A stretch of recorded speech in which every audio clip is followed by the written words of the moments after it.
Hello viewers, welcome to our channel Next.js সিরিজের আরও একটা ভিডিওতে সকলকে স্বাগত জানাচ্ছি। আজকের ভিডিওতে আমরা দেখব যে Next.js আমরা কিভাবে ইনস্টল করতে পারি। মানে Next.js ইনস্টল করে টোটাল ফোল্ডার স্ট্রাকচার কিভাবে আমরা রেডি করতে পারি আমাদের প্রজেক্টের জন্য। আজকের ভিডিওটা সবচেয়ে বেশি ইম্পর্টেন্ট হতে চলেছে, কারণ আমরা যদি প্রজেক্ট সেটআপ না করতে পারি সঠিকভাবে তাহলে কিন্তু আমরা কাজও স্টার্ট করতে পারবো না, আমরা প্রজেক্টও কিন্তু বিল্ড করতে পারবে না। তো অলরেডি আপনাদের যেহেতু React.js জানা আছে, তো সেক্ষেত্রে আমি নতুন করে আর এক্সপ্লেন করব না যে আমাদের কম্পিউটারে Node.js ইনস্টল থাকতে হবে। তো সেই বিষয়টা অবশ্যই আপনাদের জানা আছে। যদি কারোর মনে হয় যে Next.js আমি ইনস্টল করেছি কিন্তু সেটার কন্ডিশন এখন কি আছে, মানে কোন ভার্সন চলছে বা এই সমস্ত বিষয়গুলো সেগুলো আপনারা অবশ্যই চেক করে নেবেন ১ম এ। তারপরে কিন্তু Next.js ইনস্টল করা স্টার্ট করবেন।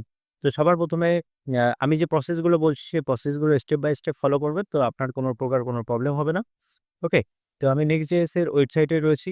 যেটা দেখতেই পাচ্ছেন আপনারা Next.js এর অফিসিয়াল ওয়েবসাইট। এখানে Next.js এর লোগো রয়েছে এবং লেফট সাইডে আরেকটা লোগো রয়েছে যেখানে লেখা রয়েছে গো টু ভার্সেল হোম পেজ।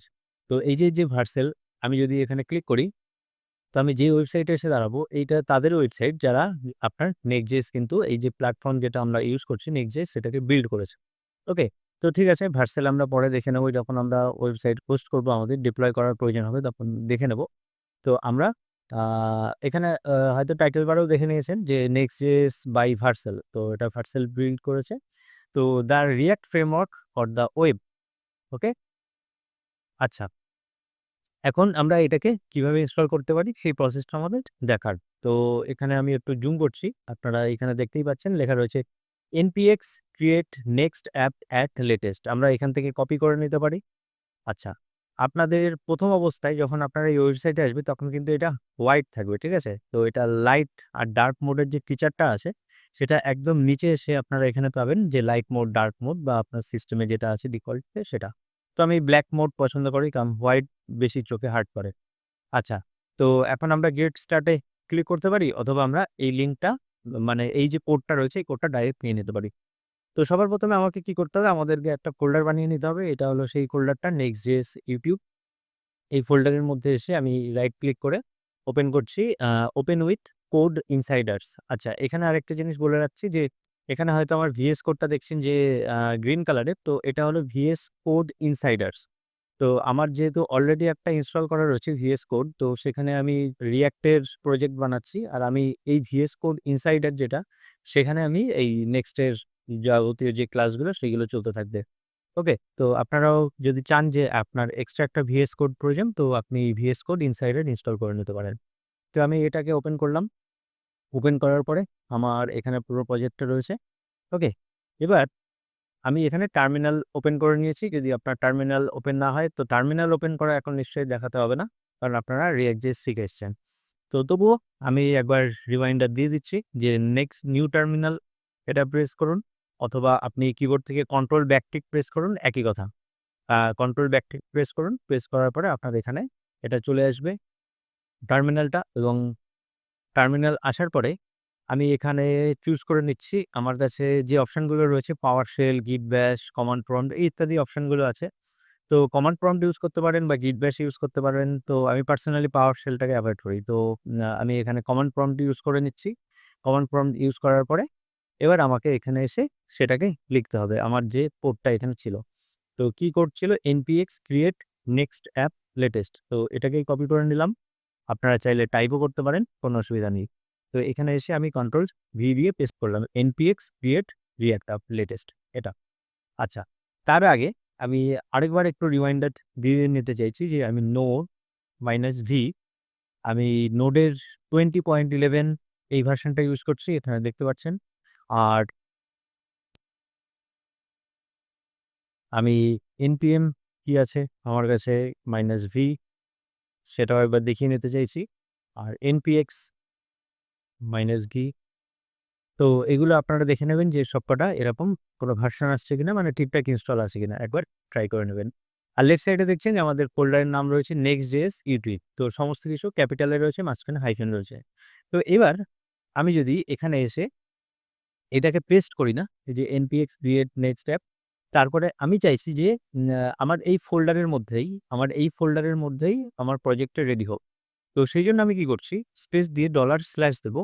তো এক্ষেত্রে একটা ছোট্ট একটা ইস্যু এখানে খেয়াল করবেন। এই ইস্যুটা জানাটা প্রয়োজন। কারণ আমরা যেহেতু ফ্রেমওয়ার্ক ইউজ করছি, তো এর কিছু হার্ড অ্যান্ড ফাস্ট রুল আছে। সেই রুলসের আ মানে সেই রুলস মেনেই আমাদের কিন্তু সমস্ত কাজ করতে হবে। তো সেইজন্য আমি যখন এটাকে ইনস্টল করার চেষ্টা করব, তখন আমাকে এখানে একটা মেসেজ দেবে। তো মেসেজটা কি থ্রো করেছে যে এখানে বলেছে যে could not create a project called Next.js YouTube because of npm naming restriction।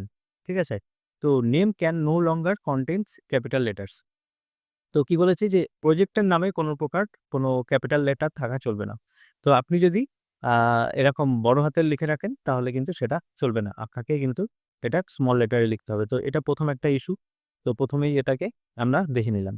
তো তাহলে আমরা নেক্সট টাইম থেকে এই ভুলটা করব না। তো তার বদলে আমরা কি করতে পারি? আমি এখন ফোল্ডারের নেম চেঞ্জ করছি না। কারণ এটা আমার সিরিজে এই নামটাই চলবে। তো সেইজন্য আমি কি করছি? এই কোডটা যেমন আছে লিখলাম npx create next app latest at latest আর তারপরে আমি দিয়ে দিলাম যে ফার্স্ট প্রজেক্ট। আমাদের ফার্স্ট প্রজেক্ট এরকম নাম রাখলাম। এখন আমরা এখানে হাইফেনও দিতে পারি। এই যে ফার্স্ট প্রজেক্টের জায়গায় এই হাইফেন করে দেন। এরকম নামটাও দিতে পারি। তো আমি জেনারেলি এরকম হাইফেন দিয়ে লেখা পছন্দ করি না। তো আমি এইভাবে লিখছি যে ফার্স্ট প্রজেক্ট। তো এতে করে কি হবে যে আমার ওই কোথায় হাইফেন লাগবে, কোথায় আন্ডারস্কোর লাগবে, কোথায় কি কমপ্লিকেশন চলে আসবে কখন। তো সেটা থেকে আমি ১ম এই ঝামেলা থেকে আমি মুক্ত। কারণ আমি নামটা একদম পুরো ফুল নেম লিখেছি। তো তাতে করে আমার আর কিছু হবে না। এবার আমি দিচ্ছি এন্টার। এন্টার দেওয়ার পরে আমার কাছে জিজ্ঞেস করবে যে আমি এটা চাইছি কিনা। আর আপনাদের কিন্তু আরেকটা স্টেপ জিজ্ঞেস করবে। আ সেই স্টেপটা জিজ্ঞেস করবে যে আমি প্রসিড করতে চাইছি কিনা। মানে আমি কি সত্যি প্রজেক্ট ইনস্টল করতে চাইছি কিনা? তো সেই কোয়েশ্চেনটা করবে। কারণ এখানে আমার বেশ কয়েকবার ইনস্টল করা হয়েছে। এটা ক্যাশে হয়ে গেছে। তো সেইজন্য আমার ওই স্টেপটা দেখাচ্ছে না এই ফোল্ডারের মধ্যে। কারণ এই ফোল্ডারে আমি Next.js বেশ কয়েকবার ইউজ করেছি। তো আপনাদের একটা স্টেপ বেশি দেখাবে যে এখানে আপনি প্রসিড করতে চাইছেন কিনা। ওখানে অপশন আসবে ওয়াই। তো ওয়াই প্রেস করে মানে ওয়াই ফর ইয়েস প্রেস করে এন্টার দিয়ে দেবেন। তারপরে এই স্টেপটা দেখতে পাবেন আপনারা। তো এখানে কি লিখেছে? would you like to use TypeScript? তো আমরা TypeScript ইউজ করছি না। তো আমরা নরমাল জাভাস্ক্রিপ্ট এ যাচ্ছি। সেজন্য নো।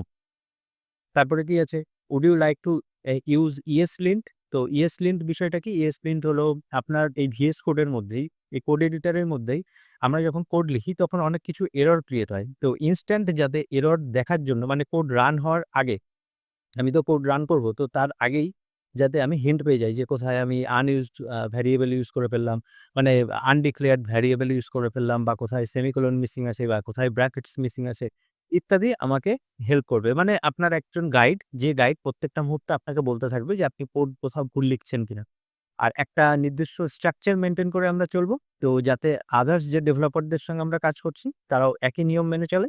তাহলে প্রত্যেকের কোডের যে স্ট্যান্ডার্ড সেটা কিন্তু সেম থাকবে। তো ESLint কি? ESLint হলো একটা সফটওয়্যার বা একটা ছোট প্যাকেজ, যে প্যাকেজ কি করবে প্রতিনিয়ত আমাদেরকে হেল্প করবে যে আমরা কোড সঠিক সিনট্যাক্স অনুযায়ী লিখছি কিনা। তো এটা আমি খুব সাদা বাংলায় বলি যে আমাদের একজন কোড চেকার থাকবে। সে আমাদের প্রতি মুহূর্তে ধরিয়ে দেবে যে আমি কোড ঠিকঠাক লিখছি কিনা, বানান-টানান কোথাও ভুল করলাম কিনা, মানে সিনট্যাক্স কোথায় এরর করলাম কিনা সব চেক করে দেবে। ব্যাস। পরের স্টেপ কি? এটা আমি ইয়েস করতে চাইছি যে আমার এটা হেল্পফুল। তো আমি ইয়েস করলাম। পরেরটা বলছে যে আমরা Tailwind CSS ইউজ করব কিনা? হ্যাঁ, আমাদের সবার ফেভারিট Tailwind CSS অবশ্যই ইউজ করব আমরা। ইয়েস। তারপরে আমাদের জিজ্ঞেস করেছে যে আমাদের পুরো প্রজেক্টটা আমরা কি কোনো সোর্স ডাইরেক্টরির মধ্যে রাখবো কিনা? তো আমি সোর্স ডাইরেক্টরির মধ্যে রাখা পছন্দ করছি না। তো সেজন্য আমি করব আ নো, যে আমি সোর্স ডাইরেক্টরিতে রাখবো না। আমার ডাইরেক্ট অ্যাপ বলে একটা ডাইরেক্টরি আসবে। তো সোর্স ডাইরেক্টরি আমার দরকার নেই। আচ্ছা। তারপরে এখানে বলেছে would you like to app router? আচ্ছা, এখানে রাউটিং এর ২ টো প্রসেস ছিল। একটা পুরনো প্রসেস ছিল পেজ রাউটার আর বর্তমানে ইউজ হচ্ছে অ্যাপ রাউটার। যেহেতু আমি নোডের সরি Next.js 15.3.3 ইউজ করছি। একদম লেটেস্ট যেটা চলছে সেটা ইউজ করছি। তো সেজন্য আমার এখানে রেকমেন্ড করেছে যে অ্যাপ রাউটার ইউজ করার জন্য। তো আমি ইয়েস করব। এখন যদি আপনার পুরোনো প্রজেক্টে আপনি কাজ করেন সেখানে হয়তো পেজ রাউটার দেখতে পাবেন আপনি। তো আমি ধরে চলছি আপনি সবেমাত্র শেখা শুরু করছেন। তো আপনি 15.3 এই ভার্সন থেকে শেখা শুরু করছেন। কারণ এটা হলো ২০২৫ সালে আজকে আ ২১ তারিখ। ঠিক আছে? এটা হলো জুন মাস। তো এই সময় এসে দাঁড়িয়ে আমরা ইউজ করছি নেক্সট এর 15.3.3 এই ভার্সনটা। তো আমি করলাম ইয়েস। তারপর কি আছে টার্বো প্যাক। হ্যাঁ, টার্বো প্যাক কি? আমরা জানি React থেকে দেখে এসেছি আমাদের একটা মডিউল লাগে প্যাকেজ র‍্যাপ করার জন্য একটা থাকে না? যেমন ওয়েব প্যাক, পার্সেল ইত্যাদি এই যে জিনিসগুলো থাকে। তো এক্ষেত্রে আমাদের ইউজ হচ্ছে টার্বো প্যাক। তো এটা অনেক বেশি ফাস্ট। এটা নেক্সট বিল্ড করেছে নিজেদের জন্য। অবশ্যই আমরা এটাকে ইউজ করব ডেভেলপমেন্টের জন্য। আচ্ছা। তো এখন তারপরেরটা আছে যে আমরা কোনো এলিয়াস ইউজ করছি কিনা। আচ্ছা, এখানে একটা মজার বিষয় হলো, যেকোনো ফোল্ডার থেকে আমরা যখন কোনো কম্পোনেন্ট বা আদার্স কোনো JS ফাইল-টাইল আমরা ইম্পোর্ট করতে চাই না, তো তখন সেক্ষেত্রে আমাদের কি হয়? সেক্ষেত্রে আমাদের এরকম স্ল্যাশ ইউজ করতে হয় যে একটা ফোল্ডারের বাইরে যেতে হবে না ভিতরে যেতে হবে, তারপর স্ল্যাশ দিয়ে ইত্যাদি। তো সেক্ষেত্রে Next.js কি করেছে? যে এখানে একটা সিম্বল আমাদেরকে ইউজ করতে দিয়েছে যে আপনি কি সিম্বল ইউজ করে সমস্ত কিছু ইম্পোর্ট করতে চাইছেন? মানে ফাইল পাথের জন্য? আ নাকি আপনি নিজে থেকে কিছু দিতে চাইছেন? আমি বলছি যে আমার ওইসব এক্সট্রা কিছু প্রয়োজন নেই। যেমন ডিফল্ট এ আছে। তো সেটাই আমি কোনো কাস্টমাইজ করতে চাইছি না। এবার আমি এন্টার দেব। তারপর দেখুন এখানে ইনস্টল স্টার্ট হয়ে গেছে। তো এখন ডিপেন্ড করছে আপনার নেটওয়ার্কের উপরে। আ তো কারোর একটু বেশি সময় নিতে পারে। তো সেটা চিন্তার কোনো কারণ নেই। একটু বেশি সময়ই লাগে। আর যেহেতু আমি এই ফোল্ডারে বেশ কয়েকবার ইনস্টল করে নিয়েছি, তো সেক্ষেত্রে আমার একটু স্পিডেই হবে। তো আপনার যদি মনে হয় যে অনেক বেশি সময় নিয়ে নিচ্ছে প্রায় ১০ মিনিট ১৫ মিনিট, তো এটা ন্যাচারাল। এটা কোনো অসুবিধার কিছু নেই। আচ্ছা, এরপরে দেখুন যে কি ইনস্টল হচ্ছে। এক্ষেত্রে ইনস্টল হচ্ছে React DOM, Next। তো আ যেহেতু React এর ফ্রেমওয়ার্ক, তো obviously React আর React DOM তো ইনস্টল হবেই, এটা ন্যাচারাল। আর সেই সঙ্গে Next এর যে টোটাল যে সেটআপ সেটাও ইনস্টল কিন্তু হচ্ছে।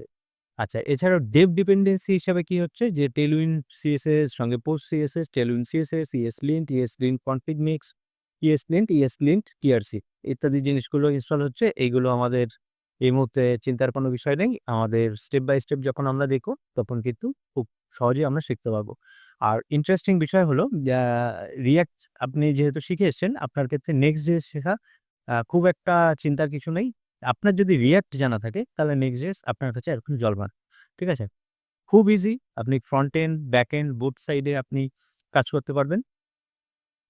আর এক্ষেত্রে যেহেতু এটা ইনস্টল হচ্ছে, তো এই ব্ল্যাক স্ক্রিন দেখার থেকে আচ্ছা, অলরেডি আমার এখানে ইনস্টল হয়ে গেছে। আমি বলতে চাইছিলাম যে আমরা ততক্ষণে একটু এই ওয়েবসাইটটাকে একটু দেখে নিই।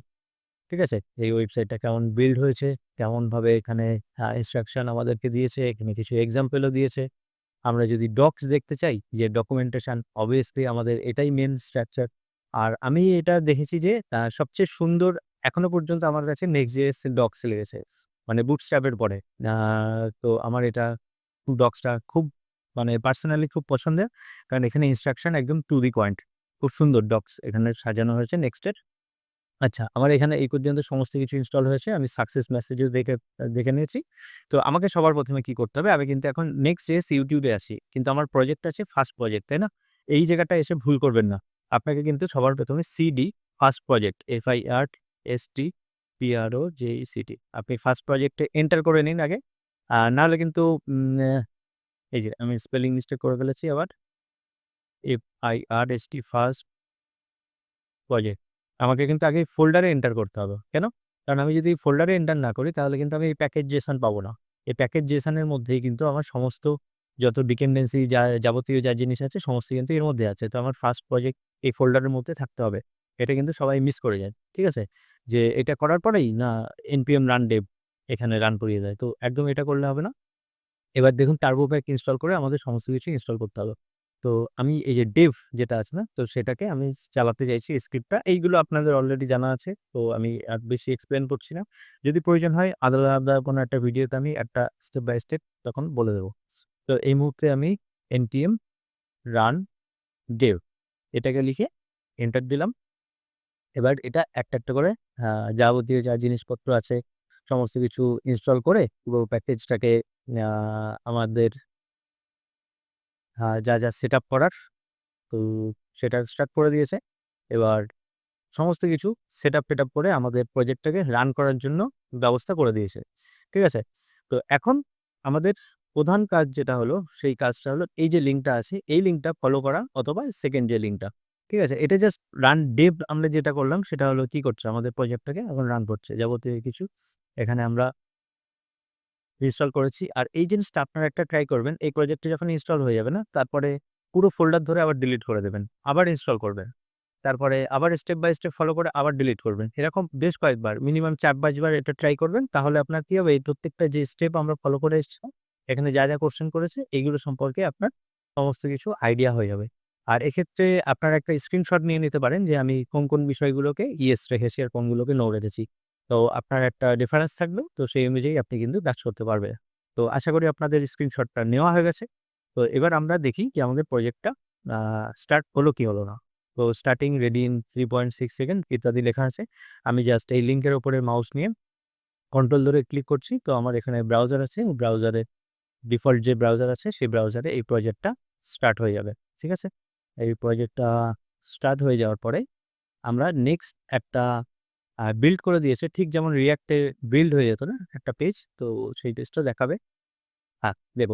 একটু সময় লাগলো, এত সময় লাগার কথা না। এখানে আবার শুরুর সঙ্গে কিছু ইস্যুও চলে এসছে।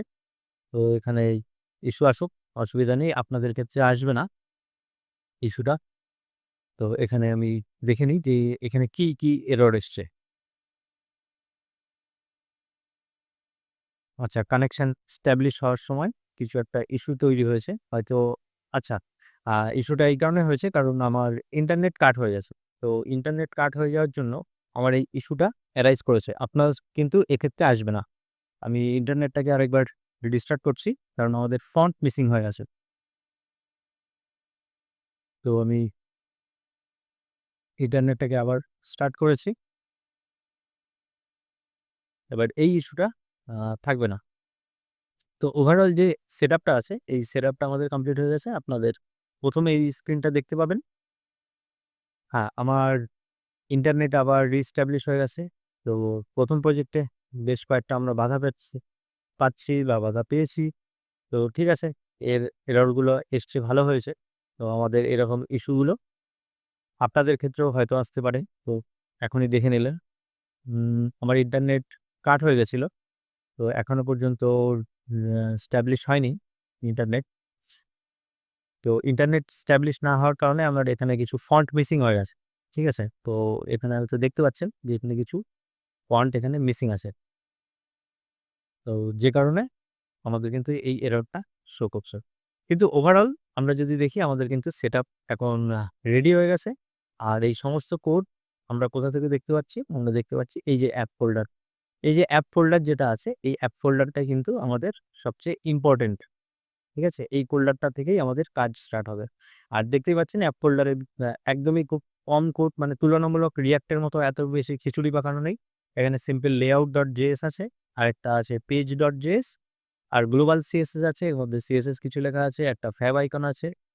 আর এক্ষেত্রে page.js এর মধ্যে আমার এই যে হোম পেজটা, আমি যদি এখান থেকে সমস্ত কিছুকে ডিলিট করে দিই, এর মধ্যে যা লেখা আছে হোম পেজের মধ্যে আমি সবকিছুকে ডিলিট করে দিলাম। ডিলিট করে এখান থেকে জাস্ট সিম্পল একটা H1 লিখে দিচ্ছি।